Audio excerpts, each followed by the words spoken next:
दुनिया भर के लोगों को भोजन करा देंगे, पर सुपात्र को दान नहीं दे सकते। या तो कोई ना कोई कर्म प्रभाव डाल रहा है। ऐसे महापुरुष, शलाका पुरुष, त्रिखंडाधिपति कभी अपने हाथ से सुपात्र को दान नहीं दे पाए।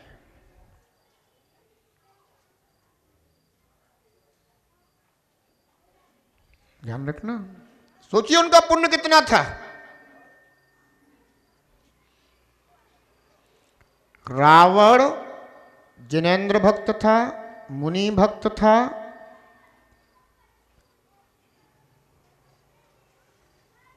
जिनेंद्र भगवान की वाणी समोश्रण में या गंधकुटी में बैठकर सुनता था, ठीक है ना। पर आज तक कहीं यह कथन आया हो कि रावण ने किन्हीं सुपात्र के लिए दान दिया हो।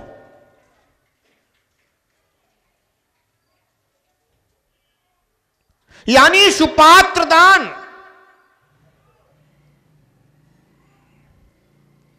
जिनेंद्र भगवान की वाणी सुनने को मिल सकती है, जिनेंद्र प्रभु का दर्शन मिल सकता है, उनकी पूजा आराधना वंदना मिल सकती है, पर सुपात्र दान उससे भी ज्यादा दुर्लभ है।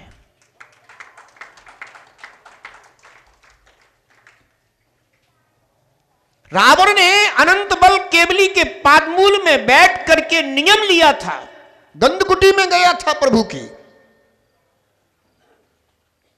और वहां जाकर के नियम लेकर के आया था कि जो स्त्री मुझे नहीं चाहेगी बलात् चेष्टा नहीं करूंगा। यानी बताइए, उनके दर्शन सुलभ है, बंधन सुलभ है, पूजा सुलभ है। अकृत्रिम चलो की वंदना करने जाता था रावण। शांतिनाथ भगवान का परम आराधक था रावण।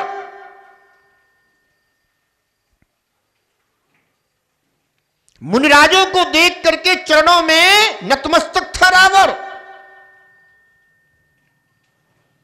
पर कभी कहीं भी किसी भी शास्त्र जी में रावण ने किन्हीं मुनराज आदि पात्रों को दान दिया हो, यह कथन नहीं मिलेगा। क्यों? क्योंकि उसको नरक जाने का नियोग है उसका।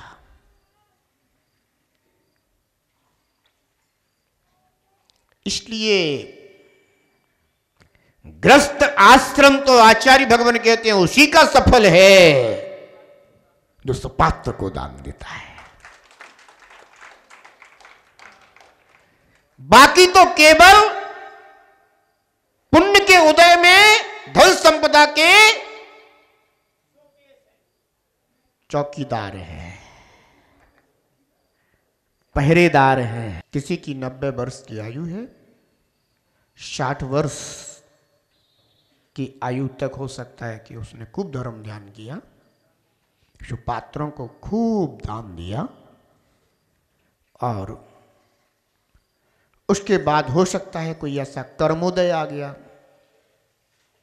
कर्मोदय आने के कारण वह नहीं भी दे पाया, पर अपनी अनुमोदना के द्वारा या कार्यत रूप में वह आज भी सुपात्रों को दान देने का फल प्राप्त कर रहा है। कर्मोदय कभी भी कैसे भी बन सकते हैं, शरीर की कोई परिस्थिति बन सकती है, शरीर रोगी हो जाए, असाध्य रोग हो जाए, कोई अब नहीं दे पा रहा है, तो इसका तात्पर्य भी नहीं है कि उसका ग्रस्त जीवन अब निष्फल हो रहा है। नहीं, अभी भी वह, उसके पास अभी भी दो मार्ग हैं, एक तो कार्य और दूसरा अनुमोदना। जब ग्रस्त जीवन अनुमोदना से पार हो सकता, तुरंत जीवन अनुमोदना से पार हो सकता है, तो ये तो फिर मानव है। पर उसने सुपात्र दान दिया हो अपने हाथ से पहले,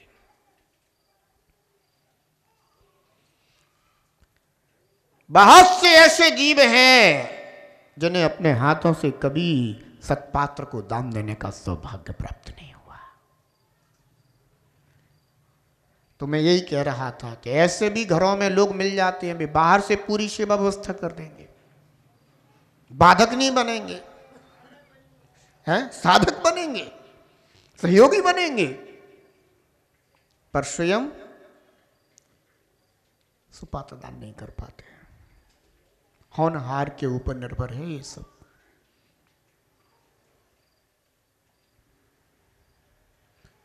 इसलिए आचार्य भगवान पद्मनंदी स्वामी ने यहां पर कहा है कि जो सत्पात्रों के लिए योग्य आहार देता है, यह विचार करना योग्य। एक तो दान देना और एक योग्य दान देना। योग का तात्पर्य यह होता है कि विचार कर विवेक पूर्वक देना।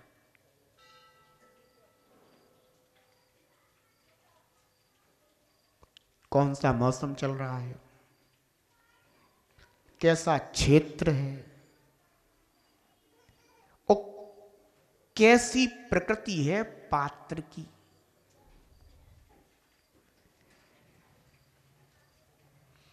पात्र की प्रकृति को जानकर क्षेत्र का और काल का विचार करके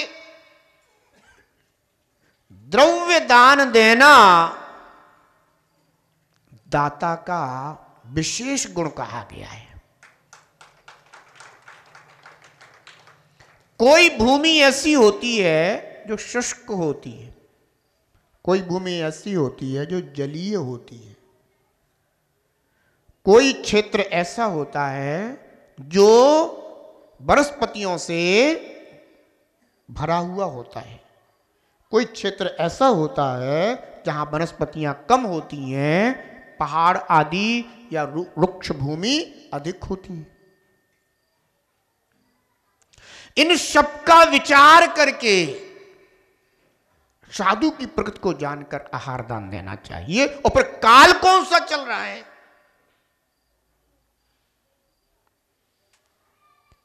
ऐसा नहीं कि शीतकाल चल रहा है और तुमने उनको, और उनकी प्रकृति भी कब प्रकृति है और तुमने उनको आहार में भी क्या दिया, अरे गुरुदेव जूस ले लो, बहुत फायदा करता है।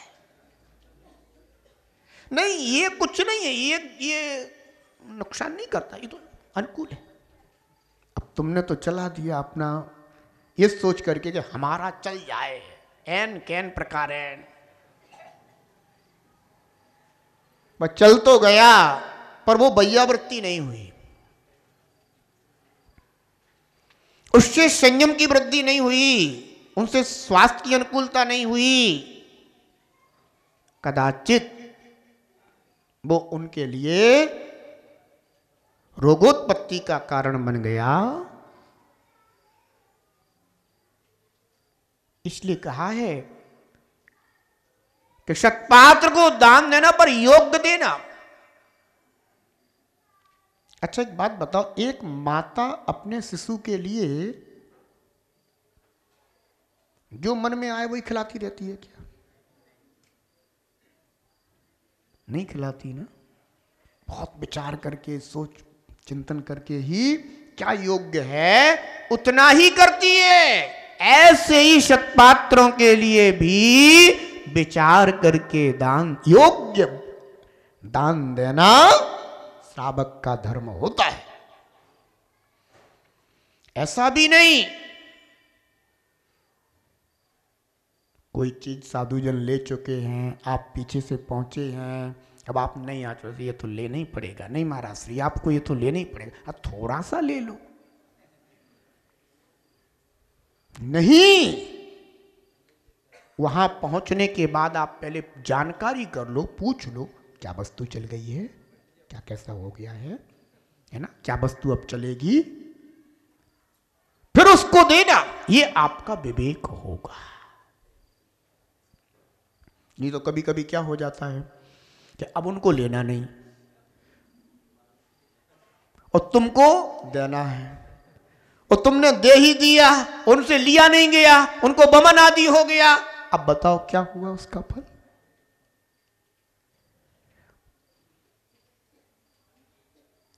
इसलिए साधु जन योग्य मात्रा में, कैसा, योग्य मात्रा में योग्य वस्तु को ग्रहण करें।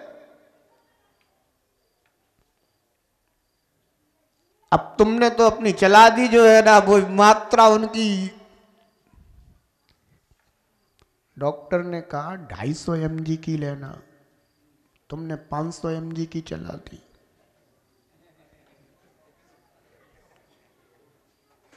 क्या होगा?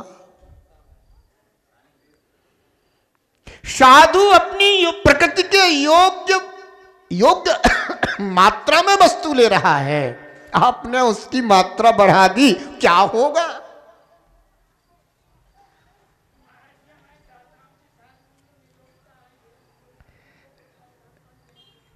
निर्लोभता एक दाता का गुण आया हुआ है।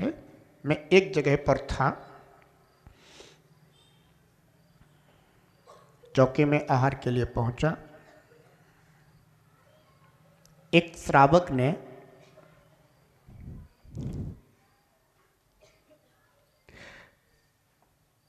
साधु के लिए थाली दिखाई। वहीं पर और भी मुनिराज थे। एक ही थाली पहले एक महाराज को दिखाई, फिर दूसरे को दिखा दी, फिर तीसरे को दिखा दी। नहीं, कोई बात नहीं, चल जाता है। मुनिराज ने देखा कि भाई थाली में क्या क्या है। उन्हें जो निकलवाना था निकलवा दिया, जो लेना था वो ले लिया। उनने देखा कि थाली में एक कटोरी में किशमिश और मुनक्के भी रखे। उन्होंने उसको नहीं निकलवाया। हो सकता है उनके स्वास्थ्य के अनुकूल हो।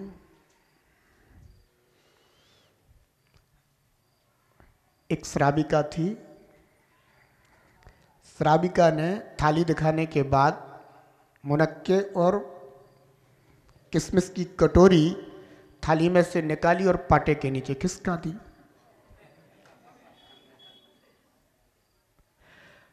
जब मुनिराज का आहार शुरू हुआ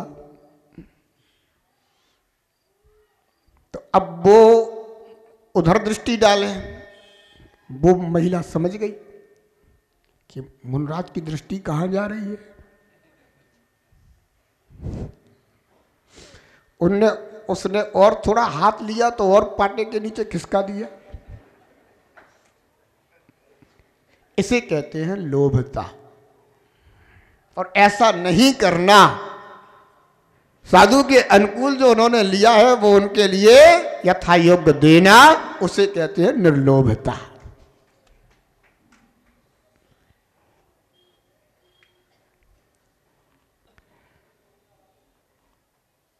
कभी कभी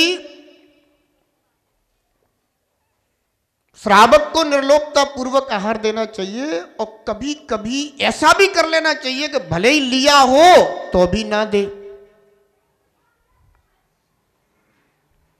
एक बार मैं चंदेरी में था, शीतकाल का मौसम था।